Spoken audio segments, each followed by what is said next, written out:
Part one के अंदर आपने देखा यहाँ पे सी मेजर का कॉर्ड प्रोग्रेशन है हमारा, एंड मैंने यहाँ पे एफ मेजर ना यूज करके मैंने यूज किया था एफ माइनर, जो कि हमने कॉर्ड को बोरो किया था फ्रॉम सी माइनर स्केल। ये एक टेक्निक है जो म्यूजिक प्रोडक्शन के अंदर आप यूज कर सकते हो। इसको एक तरह से चीटिंग कह सकते हो आप। अब यहाँ पे है सी मेजर स्केल एंड ये थोड़ा हैप्पी साउंड कर रहा है अभी,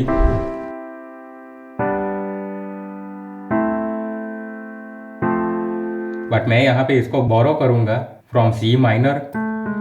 ये हो जाएगा मेरा एफ माइनर, एफ मेजर के बजाय, एंड यहाँ से वो फील चेंज कर देगा। बोरो करने का यही मतलब होता है कि वो एकदम से फील चेंज कर देता है, या तो एकदम से डार्क कर देता है ये वो फील, या डार्क से एकदम हैप्पी फील कर देता है, एंड वो अपने इमोशन के साथ ये खेल सकते हो आप फिर।